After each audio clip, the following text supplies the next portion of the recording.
Bonjour,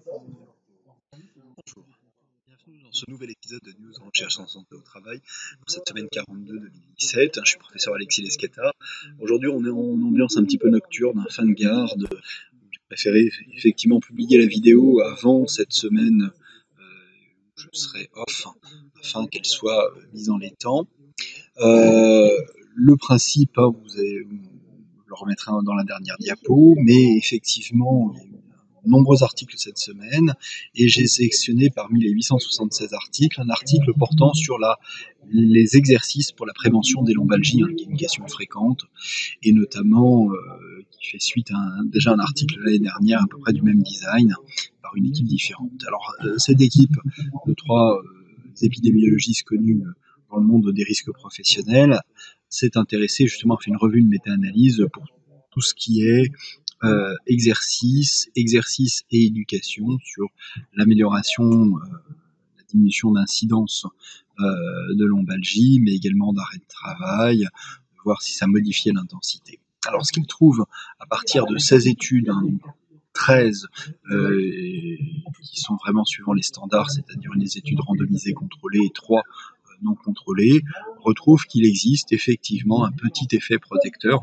qui est modeste, mais qui est significatif, que finalement ça joue peu sur l'intensité lorsqu'il y a des lombalgies avec incapacité et qu'il n'y a pas d'effet sur les arrêts de travail. Les exercices sont décrits comme très variés, pouvant être faits d'ailleurs à domicile ou au travail.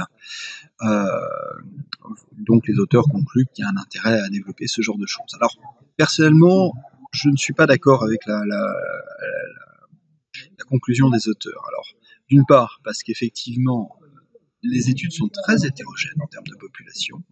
Il y a même des enfants en période scolaire, on a des personnes qui ont un travail sédentaire, des personnes qui n'ont pas de travail, on a des personnes qui ont un travail de force, et tout ça est mélangé sans qu'on puisse préciser les choses.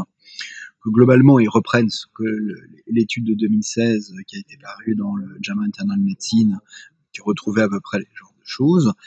On a aussi des questions sur la durée de suivi et sur l'homogénéité des exercices, puisque ils sont également, et comme le reconnaissent les auteurs, relativement différents.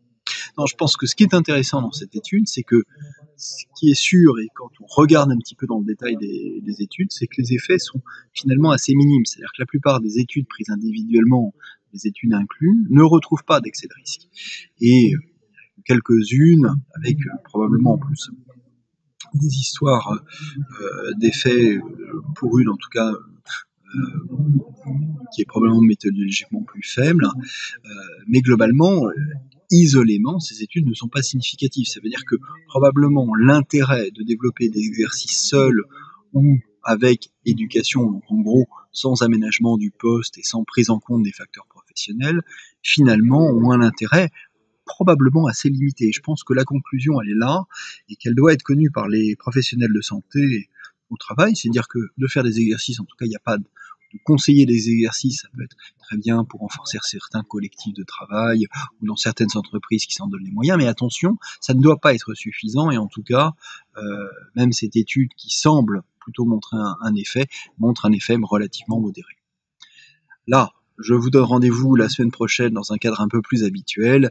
Je vous rappelle les principes et les limites, et je vous souhaite une bonne semaine et pour certains, bonnes vacances. Au revoir.